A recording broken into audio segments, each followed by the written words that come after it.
Umm, കമറുവിനോട് ചോദിച്ചിട്ടാണോ നീ പോകുന്നത്? അല്ല. മേലാൽ അങ്ങനെ ചെയ്യരുത്. വാപ്പ മരിച്ചാലും കെട്ടുവേണ്ടി അനുഭവം കൂടാതെ പോകാൻ പാടില്ലെന്നാ നമ്മുടെ വിധി. വേമ്പോ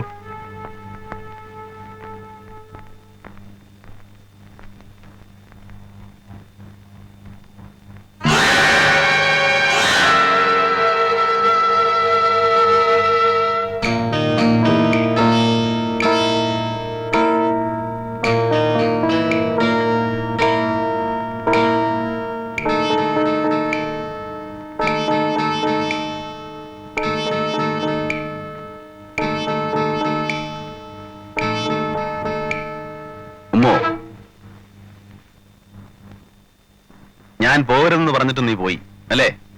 ആശുപത്രിയിലേക്ക് കൊണ്ടുപോകുന്ന ആരിഫെ ഒന്ന് കാണാൻ. അതോ റസാഖിനെ കാണാനോ? പറഞ്ഞത് വിശ്വാസമായില്ലെങ്കിൽ എന്ത് കരുതിയാലും തരക്കേടില്ല.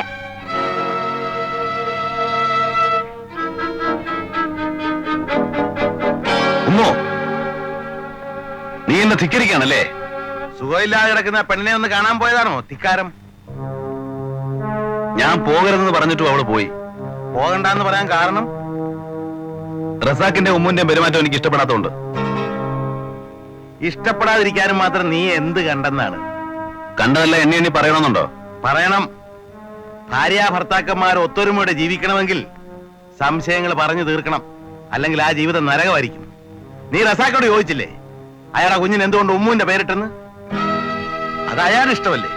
അത് നിന്റെ ഭാര്യ എങ്ങനെ കുറ്റക്കാരിയാകും? ഇവക്ക് ഇഷ്ടപ്പെട്ട ആട്ടിറച്ചി കൊടുക്കാനാണ് വിരുന്ന് വെച്ചത് നീ ആക്ഷേപിച്ചില്ലേ? ഇവൾ ആവശ്യപ്പെട്ടിട്ടാണോ അങ്ങനെ ഒരു വിരുന്ന് വെച്ചത്? പിന്നെ ഇവള് പാടിയ പാട്ട് റസാഖ് എങ്ങനെ പാടിയെന്നാണ്. ശരിയാണ്, ആരായാലും സംശയിച്ചു പോകും. ഇവര് തമ്മില് സ്നേഹത്തിലായിരുന്നു, കല്യാണം കഴിക്കാൻ ആഗ്രഹിച്ചിരുന്നതുമാണ്. പക്ഷെ ഞാൻ എന്റെ മോള് വലിയൊരു തറവാട്ടില് വലിയൊരു പണക്കാരന്റെ ഭാര്യയായി വാഴണമെന്ന് ഞാൻ ആശിച്ചുപോയി. മോനെ, നീ ഒന്ന് മനസ്സിലാക്കണം. അന്ന് നീയുമായുള്ള വിവാഹത്തിന് സമ്മതിക്കാതിരുന്ന ഇവളെ. വേണ്ട ബാപ്പ, എന്നെ ഇതിന് നിർബന്ധിക്കരുത്. എനിക്കറിയാം നിന്റെ മനസ്സിൽ ഇപ്പോൾ റസാഖാണെന്ന്. അവനെ നീ മറക്കണം, എങ്കിലേ മറ്റൊരു പുരുഷനോടൊപ്പം നല്ല നിലയിൽ ജീവിക്കാൻ നിനക്ക് കഴിയും. എന്നോട് എതിരൊന്നും പറയണ്ട മോളെ. എന്റെ മോളൊരു അന്തസ്സുള്ള തറവാട്ടിലൊരു പണക്കാരന്റെ ഭാര്യയായി ജീവിക്കണമെന്ന് പാപ്പയുടെ ഏറ്റവും വലിയ ആഗ്രഹം. അവിടുത്തെ സുഖസൗകര്യങ്ങളൊക്കെ അനുഭവിച്ച് നീ ഒരു രാജകുമാരിയെ പോലെ കഴിയുന്നത് കണ്ട് ഈ നാട്ടിലുള്ളവർ അസൂയപ്പെടണം. ആ തറവാട്ടിലെ ബന്ധുവാണെന്നും പറഞ്ഞ് പാപ്പാക്ക് തല ഉയർത്തി പിടിച്ച് നടക്കണം. അതിനുവേണ്ടി ഞാൻ എന്റെ ജീവിതം ബലിയിരിക്കണമെന്ന് പറ്റില്ല പാപ്പ, പറ്റില്ല. പിന്നീട് ഒരു ദിവസം ആരുടെയും പ്രേരണ ഇല്ലാതെ തന്നെ സമ്മതിച്ചു. എന്തെല്ലാമോ മനക്കോട്ടകൾ കെട്ടി ആ വീട്ടിലേക്ക് കയറി വന്ന എന്റെ മോടെ അനുഭവം. മാമയുടെ ചീത്തവിളിയും നാത്തൂന്റെ ആട്ടും തുപ്പും എല്ലാം ഇട്ടെറിഞ്ഞു പോരാമായിരുന്നു എനിക്ക്. പക്ഷെ ഞാൻ നിങ്ങളെ അത്രമാത്രം സ്നേഹിച്ചു പോയി. ആരുടെയും പ്രേരണയില്ലാതെ തന്നെ ഞാൻ ഈ കല്യാണത്തിന് സമ്മതിച്ചെന്ന് ബാപ്പ പറഞ്ഞല്ലോ. കാരണം എന്താണെന്ന് ബാപ്പയ്ക്ക് അറിയണോ?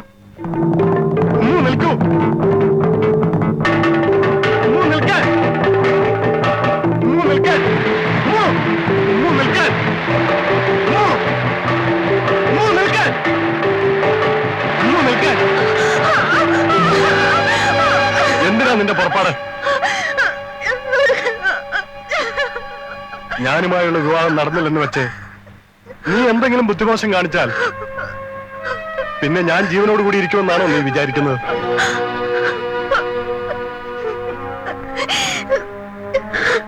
നളന്തറയിലെ അലിയാരി കുഞ്ഞിന്റെ മരുമകളാൻ ഭാഗ്യമുള്ള നിന്നെ വെറും അറിവുകാരനായ ഞാൻ സ്നേഹിക്കാൻ പാടില്ലായിരുന്നു. ഒന്നിച്ചുകൂടാൻ എത്രയോ സന്ദർഭങ്ങൾ ഉണ്ടായിട്ടും അതിൽ നിന്നെല്ലാം നമ്മളെ പടച്ചവൻ അയച്ചു നിർത്തിയത് നിന്റെ പരിശുദ്ധിക്ക് വേണ്ടി മാത്രമായിരുന്നു. നീ എനിക്കുള്ളതല്ല എന്ന് അന്നേ അവൻ തീരുമാനിച്ചിട്ടുണ്ട്. കമറുദ്ദീനുമായിട്ടുള്ള ഈ ബന്ധം നിനക്കൊരിക്കലും ദോഷം വരുത്തില്ല. യാതൊരു കാരണവശാലും നീ ഇതിനെതിര് പറയരുത്. സുഖമില്ലാത്ത കമറുവിനെ ശുശ്രൂഷിക്കുന്നതിൽ നിനക്ക് വിഷമം കാണും. നളന്തറയിലെ അലിയാര് കുഞ്ഞിന്റെ പേരക്കിടാവാണ് നിന്റെ കുഞ്ഞെന്ന് പറയുന്നതിൽ നിനക്കുമില്ലേ ഒരു അന്തസ്? ആ അന്തസ് നിനക്ക് ആവശ്യമില്ലെങ്കിലും നിന്റെ കുഞ്ഞുങ്ങൾക്കുണ്ടാകുന്ന അന്തസ്സും സ്ഥാനമാനങ്ങളും ഓർത്തെങ്കിലും നീ ത്യാഗം ചെയ്തേ പറ്റൂ. എന്നെപ്പറ്റി ഇനി നീ ഓർക്കുന്നത് പോലും എനിക്കിഷ്ടമല്ല. അങ്ങനെ ഓർക്കാൻ ഇട വന്നാൽ അന്ന് എന്റെ മയ്യത്തായിരിക്കും. അങ്ങനെ പറയല്ലേ. എന്നാൽ നീ ഇതിനെ സമ്മതിക്കണം.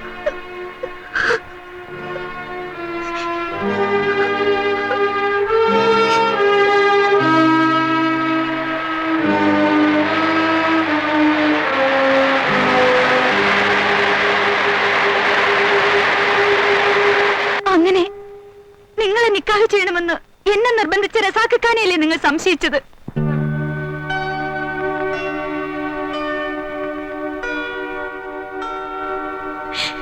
ഇത്രയും കാലം ഞാൻ അവിടെ താമസിച്ചിട്ടും ഒരു വാക്കിൽ നിന്നോ ഒരു ചലനത്തിൽ നിന്നോ റസാഖ എന്റെ മനസ്സിലുള്ളതായി നിങ്ങൾക്ക് തോന്നിയിട്ടുണ്ടോ?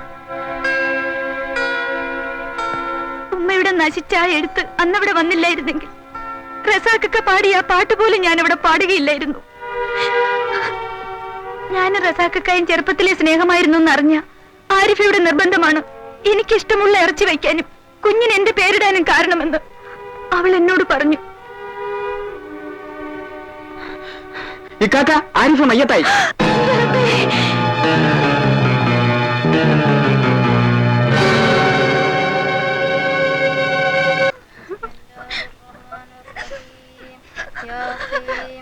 والقرآن الحكيم إنك لمن المرسلين على صراط مستقيم ما أنذر آباؤهم فهم غافلون لكذلك القول على أحدهم فهم لا يؤمنون إنا جعلنا في أعناقهم أغلالا فهي إذا وجعلنا من بين أيديهم سدا ومن خلفهم سدا وغشيناهم فهم لا يبصرون وسواء عليهم أنذرتهم أم لم تنذرهم لا يؤمنون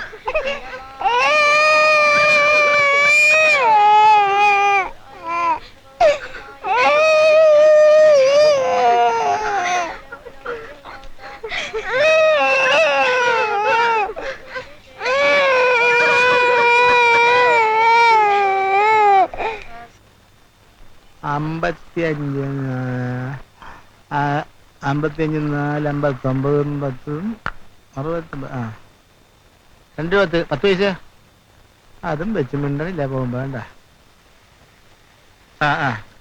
ഹലോ ഹലോ അച്ഛനെ കഴിഞ്ഞേ അതെന്താണ് ആരണ പേപ്പർ അത് ഞമ്മടെ എന്തിനാണ് വെറുതെ ഒരു ആവശ്യമില്ലാണ്ട് ഭയങ്കര ബുദ്ധിയാണല്ലേ പോകുമ്പോ അഡ്രസ് ഒന്ന് വരണം കേട്ടാ.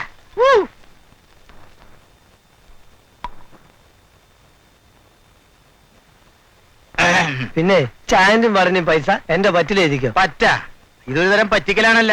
അത് വേണ്ട, കാശ് എന്നിട്ട് പോയാ മതി കേട്ടാ. ഞാനല്ല പറയണത്, കാശ് പിന്നെ തരാന്ന്. കോയ ബുക്കിൽ എഴുതിക്കോ. കോയ ഇങ്ങനെ എഴുതി ചെയ്തിച്ചാണ് നിങ്ങൾ എല്ലാവരും കൂടി ഈ കട മയ്യത്താക്കിയത്. ഇനി ബുക്കിൽ എഴുതുന്ന പരിപാടി നോ നഹി നിർത്തി. ഇപ്പൊ ഹമീദിക്കല്ല കോയേന് കട നടത്തണത്, മനസ്സിലായ? അത് നിനക്ക് എങ്ങനെ മനസ്സിലാവാനാ? തന്റെ തലയിൽ വല്ലതും ഉണ്ടാ? ആകെ തലയെക്കെട്ട് മാത്രമല്ലേ ഉള്ളു. പൊന്ന് കോയല്ലേ. ആ വെള്ളിക്കുടമാണ്. ആ കയ്യട് കയ്യട്. സോപ്പിടല്ലേ സോപ്പിടല്ലേ, മതി മാറ്റോ കൈ. തങ്കക്കുടവേ, നമ്മൾ ഈ നാണം കെടുത്തല്ലോ. തനക്ക് നാണം ഉണ്ടായിട്ട് വേണ്ടടോ നാണം കെടാൻ. നാണം കെട്ടോനെ.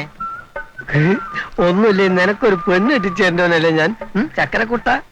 അതേ സോപ്പിടണ്, പിന്നെ സോപ്പിടണ്. കാശിലി മുണ്ടും ഷർട്ട് അഴിച്ചു വെച്ചിട്ട് പോടോ. ഒലക്കര മൂട്. ഷർട്ടും മുണ്ട് ഊരിയൊക്കെ പിന്നെ ഞാനങ്ങനെ പുറത്തിറങ്ങി നടക്കും കാലോണ്ട്. വെറുതെ നാവിട്ട് ഇളക്കല്ല എന്റെ പരീതിക്ക. കൈ കാശിലില്ലേ ബല്ലേരെ ചായപ്പൊടി കയറി വെട്ടി വിഴുങ്ങുമ്പോ ഓർക്കണേ. താൻ കാശ് വെച്ചിട്ട് മുണ്ടഴിച്ചോക്കിടും. താൻ കാശ് എന്നിട്ട് പോയാ മതി.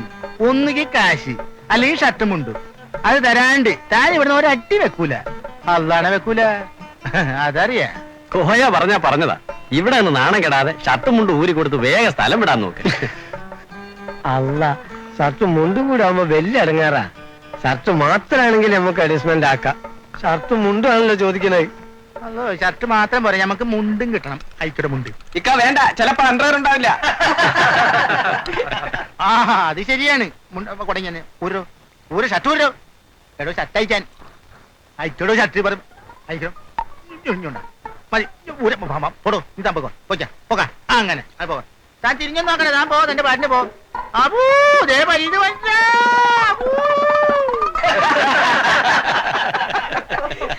ആ ചിരിക്കണ്ട ഒക്കേത്തിനെ നമ്മള് പിടിക്കണുണ്ട്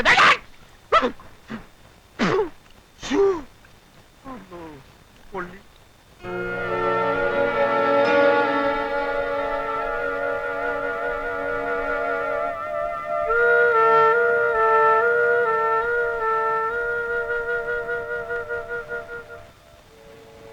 എന്താ ഇത്ര ഗൗരവമായിട്ട്?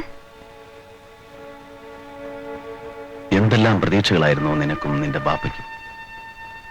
എന്റെ ഭാര്യയായി പോയി എന്ന ഒറ്റ കാരണം കൊണ്ട് മാത്രം ജീവിതം മുഴുവൻ കരയാൻ വിധിക്കപ്പെട്ട നിന്നെ കാര്യമില്ലാതെ ഞാൻ സംശയിച്ചു. ഇപ്പോഴെങ്കിലും ആ സംശയം തീർന്നെങ്കിൽ ഞാൻ സംതൃപ്തിയാണ്. ഇതിനൊന്നും ഞാൻ മറ്റാരെയും കുറ്റപ്പെടുത്തുകയില്ല. യാതൊരു കാരണവശാലും ആ വീട്ടിൽ കാലുകുത്താൻ പോലും അർഹതയില്ലാത്ത എന്നെ അവിടെ എത്തിക്കാനുള്ള എന്റെ ബാപ്പയുടെ അത്യാഗ്രഹമല്ലേ ഇതിനെല്ലാം കാരണം?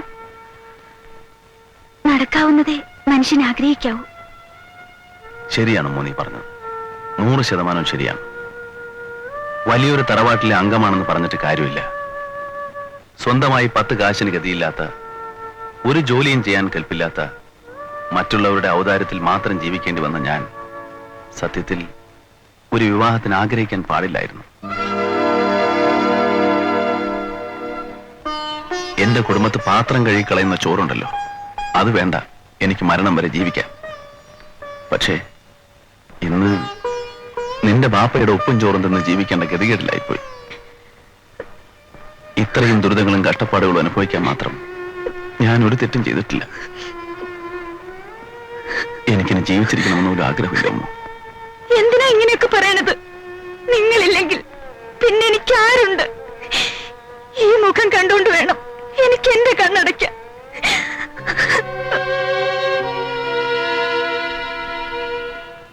ഇല്ല ഉമ്മ, നീ ചെയ്ത ത്യാഗങ്ങൾക്ക് നിന്റെ ഭാവി ജീവിതം സുരക്ഷിതമാക്കേണ്ടത് എന്റെ കടമയാണ്. അതിനുള്ള വഴികളാണ് ഞാൻ ചിന്തിച്ചുകൊണ്ടിരിക്കുന്നത്. എന്തൊക്കെയാണ് ഞാൻ ഈ കേൾക്കുന്നത് ഇലാഹി? ഇത് പറയാനാണോ നീ എന്നെ വിളിച്ചോണ്ട് വന്നത്? ഉമ്മുവിന്റെ അടുത്ത് നേരിട്ട് പറയാനുള്ള ധൈര്യം എനിക്കില്ലാത്തതുകൊണ്ട്. അതിന് മാത്രം എന്റെ മോൾ എന്ത് തെറ്റ് ചെയ്തു? അവളൊരു തെറ്റും ചെയ്തിട്ടില്ല. പിന്നെ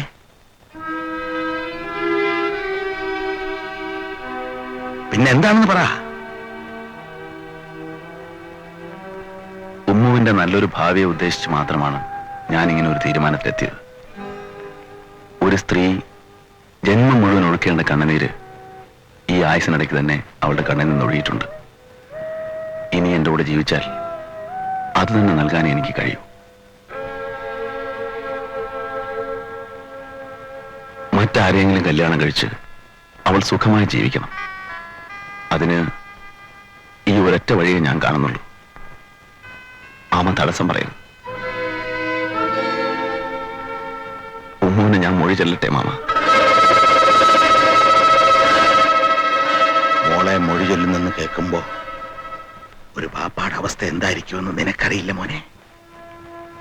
നളന്തര തറവാട്ടിലേക്ക് ഉമ്മുവിനെ കെട്ടിച്ചയക്കുമ്പോ അവൾ എങ്ങനെ സുഖമായി ജീവിക്കണമെന്ന് മാമ വിചാരിച്ചുവോ, അതിൽ 10 മടങ്ങ് സുഖമായി ജീവിക്കാൻ ഇനിയും സാധ്യതയുണ്ട്. അതിന് മാമ മാത്രം വിചാരിച്ചാൽ മതി. എങ്ങനെ? റസാഖ് ഉമ്മുമായി ഒന്നിച്ച് ജീവിക്കാൻ മാമ വഴിതെളിക്കണം. മാമ പറഞ്ഞ റസാഖ് സമ്മതിക്കുമെന്നാണ് എന്റെ വിശ്വാസം.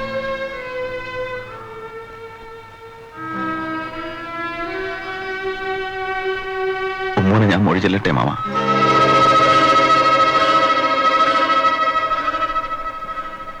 എന്റെ മോനെ. ഉമ്മു, കമറു നിന്നെ മൊഴി ചൊല്ലി മോളെ.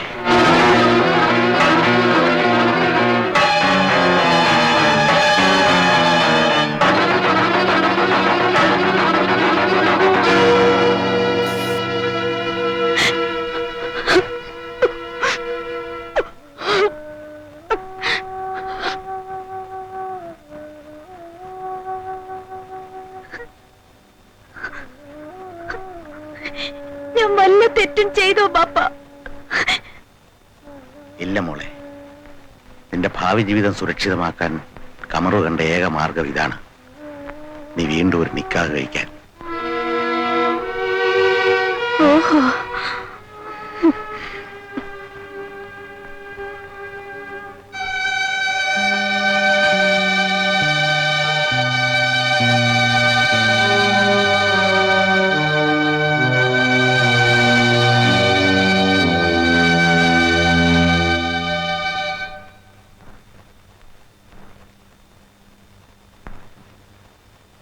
നീ ആ പാട്ട് പാടിയതാടാ ഈ കുഴപ്പത്തിലൊക്കെ കാരണം.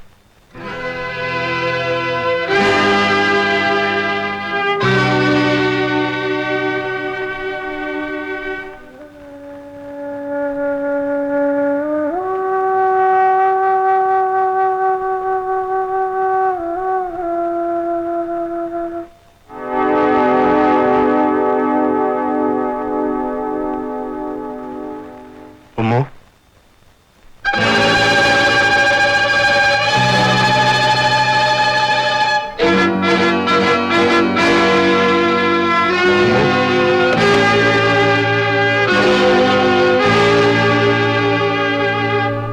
ബാപ്പയുടെ അസുഖം കുറവുണ്ടോ? കുറച്ച് ആശ്വാസം തോന്നുന്നുണ്ട്. എന്നാലും ഇപ്പോഴും ചികിത്സയും മരുന്നുമാണ്. മാമ ഇരിക്കും.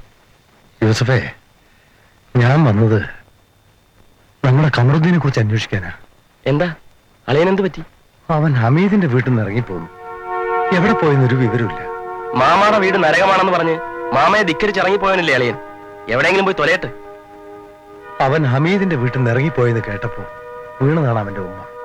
ഇന്നലെ 2 പ്രാവശ്യം ഡോക്ടറെ കൊണ്ടുവന്നു. ഇപ്പോഴും കിടന്ന കിടപ്പ് കിടക്കാണ്. ഒന്ന് തീർച്ചയാണ്, അവനൊരു തറവാടിയാണ്. ഭാര്യയുടെ വീട്ടിൽ കൈതക്കുറ്റിയായി കിടക്കാതെ അവിടെ നിന്ന് ഇറങ്ങി പോന്നല്ലോ. എന്തുകൊണ്ടും ഖമറുദ്ദീൻ എന്നെക്കാൾ സമർത്ഥനാണ്. എന്റെ ഭാര്യ എന്നെ പിരിഞ്ഞ് മാമയുടെ വീട്ടിൽ എത്രയോ നാളായി താമസിക്കുന്നു. എന്നിട്ടും അവളെ അവിടെ നിന്ന് ഇറക്കി വിടാൻ നിങ്ങൾ ആരെങ്കിലും ശ്രമിച്ചിട്ടുണ്ടോ? 2 കുഞ്ഞുങ്ങളുടെ ബാപ്പയായി പോയതുകൊണ്ട് അവളെ മൊഴി ചൊല്ലാൻ എന്റെ മനസ്സ് അനുവദിക്കുന്നില്ല. മാമയ്ക്ക് വിഷമം തോന്നരുത്. മേശമേൽ വിളമ്പി വെച്ച ഭക്ഷണം കഴിക്കാൻ സമ്മതിക്കാതെ ഒരു ജോലിക്കാരിയെ പോലെ അടുക്കളയിൽ ഇരുന്ന് ഉമ്മു കുൽസുവിനോട് ഭക്ഷണം കഴിക്കാൻ ആവശ്യപ്പെട്ടത് ആരാണെന്ന് മാമയ്ക്ക് അറിയാമോ? മാമയുടെ മകൾ താഹിറ. ഒരിക്കൽ ഉമ്മു കുൽസുവിന്റെ ഉമ്മ വീട്ടിൽ വന്നപ്പോൾ വീട്ടുമുറ്റത്ത് കയറാൻ പോലും അവർക്ക് അർഹതയില്ലെന്ന് പറഞ്ഞ് അവരെ ആക്ഷേപിച്ച് കരയിച്ചു വിട്ടത് ആരാണെന്ന് അറിയാമോ? മറ്റാരുമല്ല, മാമയുടെ പുന്നാര മകൾ താഹിറ. ഉമ്മുവിന്റെ കുടുംബക്കാർ അത്ര ഗതികെട്ടവരാണെങ്കിൽ പിന്നെ ഈ കല്യാണത്തിന് മാമ എന്തിനു സമ്മതിച്ചു? ഖമറുദ്ദീൻ ഒരു സൂക്കേടുകാരനായിരുന്നിട്ടും അവന്റെ ഭാര്യയാകാൻ സമ്മതിച്ച ആ സ്ത്രീക്കും കാണില്ലേ ചില ആശകൾ? എന്നിട്ട് കിട്ടിയതോ എത്രയെത്ര അപമാനങ്ങൾ.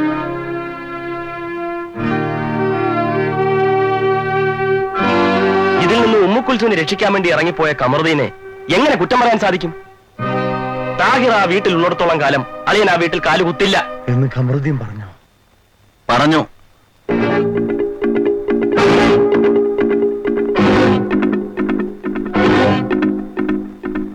കടത്തുന്നതിൽ കിടന്നുറങ്ങുമെന്ന് എന്റെ ഒരു സ്നേഹിതൻ വന്ന് പറഞ്ഞപ്പോൾ ഞാൻ പോയി വളരെ നിർബന്ധിച്ചിട്ടാണ് അളിയൻ എന്നോടൊപ്പം വന്നത്.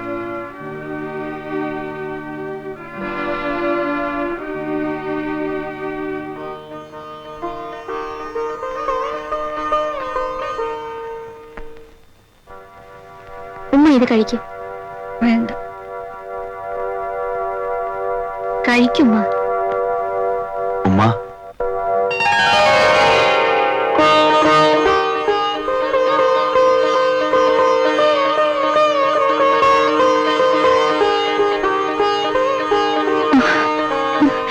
ഉമ്മനെ കണ്ടു.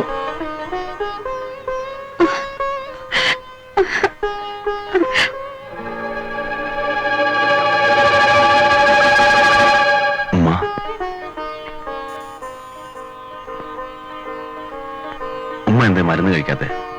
കഴിക്കാം മോനെ. ഇവിടുത്തെ നിന്റെ പൊറുതി ഇന്ന് തന്നെ നീ അവസാനിപ്പിക്കണം. ഇപ്പം ഈ നിമിഷം ഈ വീട്ടിൽ നടക്കണം. മിണ്ടരുത്. കെട്ടിച്ചയച്ച പെണ്ണ് താമസിക്കേണ്ട കെട്ടിയോണ്ട് വീട്ടില. എന്നെ കൊണ്ടൊന്നും വയ്യ അവിടെ പോയി താമസിക്കാൻ. എന്താടി താമസിച്ചാല്? അതൊരു നരകമാണ് എന്ന് നിനക്ക് തോന്നും. കാരണം നീ ചെല്ലുന്നിടം മുഴുവൻ നരകായിരിക്കും. അത്രയ്ക്ക് നശൂലം പിടിച്ചവളാണ് നീ. ഇത്രയും കാലം എന്റെ കാലിൽ ഓരോ പുന്നാരങ്ങൾ ഓതി ഓതി എന്നെ നീ വിടക്കാക്കി. ഇനി തന്നെ ഇവിടെ വെച്ച് പൊറപ്പിച്ചാൽ ശരിയാവില്ല. നശിക്കും, എല്ലാം നശിക്കും. വേഗം ഒരുങ്ങിക്കോ. എനിക്കൊന്നും കേൾക്കണ്ട. ഉടനെ യൂസഫിനെ കൂടെ പോകാൻ തയ്യാറായിക്കോ.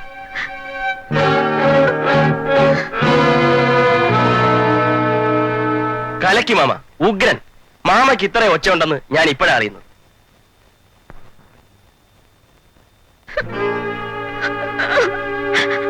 ഈ ബുദ്ധി നിങ്ങൾക്ക് കുറച്ച് നേരത്തെ തോന്നിയിരുന്നെങ്കിൽ എന്റെ മോനും ഉമ്മവും ഈ വീട്ടിൽ നിന്ന് ഇറങ്ങേണ്ടി വരില്ലായിരുന്നു. മോളെ മോളെ ഉമ്മ ഒന്ന് പറയട്ടെ. റസാക്കുമായുള്ള കല്യാണത്തെ കുറിച്ചായിരിക്കും. അതെ, റസാക്കല്ല, കമർദനക്ക് തന്നെ വീണ്ടും വന്നാലും എനിക്ക് ജീവിതത്തിൽ മറ്റൊരു വിവാഹമേ വേണ്ട. മോളെ, അങ്ങനെ തീർത്ത് പറയരുത്. ബാപ്പയൊന്നും പറയണ്ട. അപ്പൊ നിന്റെ കാര്യത്തിൽ ഞങ്ങൾക്ക് യാതൊരു അധികാരവും ഇല്ലെന്നാണോ? ബാപ്പയുടെ അധികാരം ഉപയോഗിച്ച് മുമ്പൊരു കല്യാണം എനിക്ക് ബാപ്പ നടത്തി തന്നല്ലേ, എന്നിട്ട് എന്തുണ്ടായി? അത് ബാപ്പാക്ക് അങ്ങനെ ഒരു തെറ്റ് പറ്റിപ്പോയി മോളെ. അതിന്റെ ദുരിതങ്ങളൊക്കെ അനുഭവിച്ചത് ഞാനാണ് ബാപ്പ. ഏറ്റവും നല്ല മനസ്സോടെ ജീവന്റെ ജീവനായി ഞാൻ എന്റെ ഭർത്താവിനെ സ്നേഹിച്ചു. എന്നിട്ടും ആ കുറ്റബോധം ഇപ്പോഴും ബാപ്പാടെ മനസ്സ് നീറ്റുന്നുണ്ട്. അതിൽ നിന്നൊരു മോചനം കിട്ടണമെങ്കിൽ നീ റസാക്കുമായുള്ള നിക്കാഹ് നടക്കണം. ആത്മാർത്ഥതയില്ലാത്തൊരു മനസ്സുമായി ഇനിയും വേറൊരാളുടെ കൂടെ ജീവിക്കാൻ എനിക്ക് വയ്യ. ഇനിയെങ്കിലും ബാപ്പയെ പിടിവാശി ഉപേക്ഷിക്കണം. ഇല്ല, ഈ നിക്കാഹ് ഞാൻ നടത്തും. ഇതോടെ കഴിയും. മതി.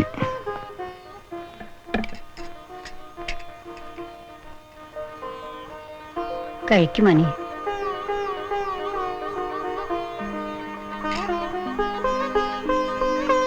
മോനെ, ഉമ്മ നല്ലവളായിരുന്നു, സ്നേഹമുള്ളവളായിരുന്നു. കഴിയുമെങ്കിൽ നീ വീണ്ടും അവളെ തന്നെ നിക്കാഹ് ചെയ്ത് ഇങ്ങോട്ട് കൊണ്ടുവരണം. വേണ്ടുമ്മ, എനിക്കത് വിധിച്ചിട്ടില്ല. സ്വന്തമായി അധ്വാനിച്ച് 4 കാശുണ്ടാക്കി ഭാര്യയെ പോറ്റാൻ കെൽപ്പുള്ളവന് മാത്രം ആശിക്കാവുന്ന ഒന്നാണ് നിക്കാഹ്. എനിക്കതിന് കഴിയില്ലല്ലോ ഉമ്മ. ആ ഗതികേട് നിനക്ക് വരില്ല. ഈ വീട് ഉൾപ്പെടെ എന്റെ സ്വത്തിന്റെ പകുതി നിന്റെ പേർക്ക് എഴുതി വെച്ചതിന്റെ ആധാരമാണിത്. ഇനി മറ്റൊന്നും ആലോചിക്കാനില്ല. ഉമ്മുവിന് വേറൊരു കല്യാണാലോചന വരുന്നതിന് മുമ്പ് നീയുമായിട്ടുള്ള വിവാഹം ഉറപ്പിക്കണം. സമ്മതിക്കളിയ.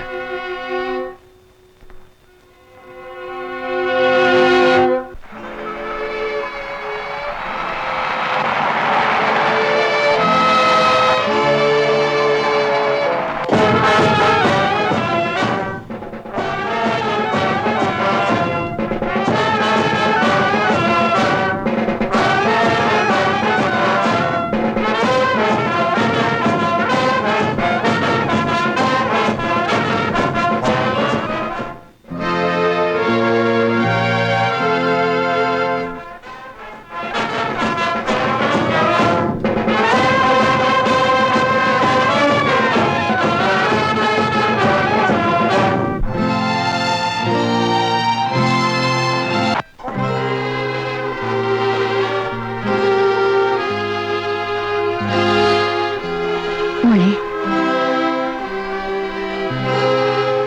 കരയരുത് മോളെ.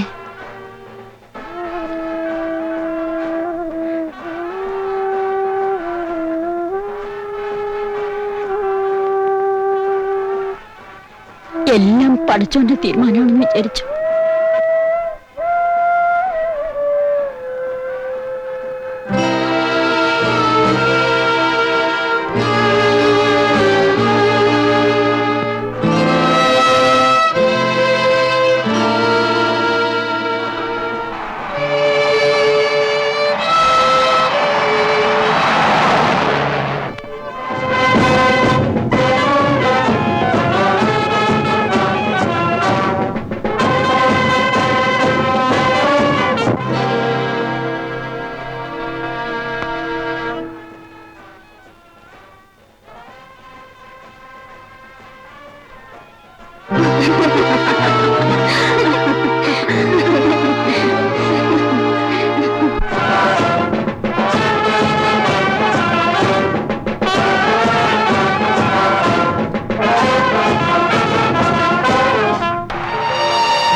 എന്റെ മകൾ ഉമ്മുക്കുൽസുനെ 19 മിസ്കാൽ പൊന്ന് മഹറിന് പകരമായി 19 മിസ്കാൽ പൊന്ന് മഹറിന് പകരമായി ഹലാലായ ഭാര്യയാക്കി ഞാൻ പൊരുത്തപ്പെട്ട് തന്നിരിക്കുന്നു. ഉമ്മിനെ കാണാനില്ല.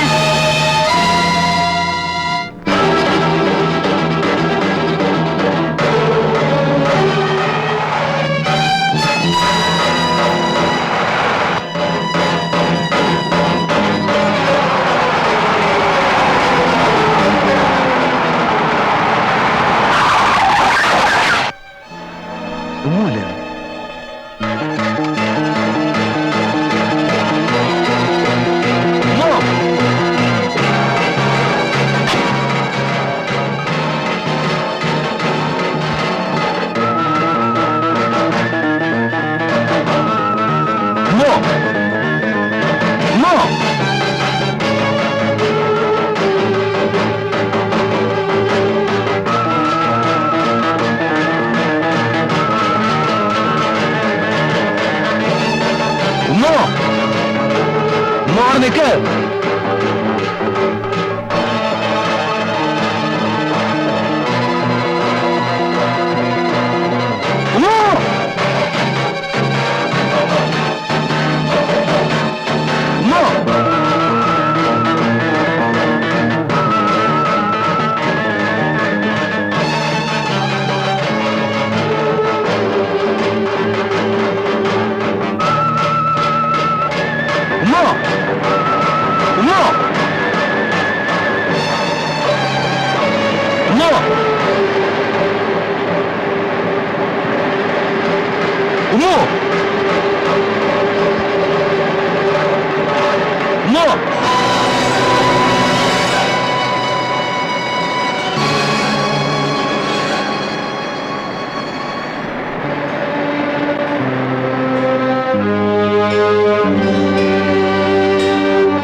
Allahu Akbar, Allahu Akbar.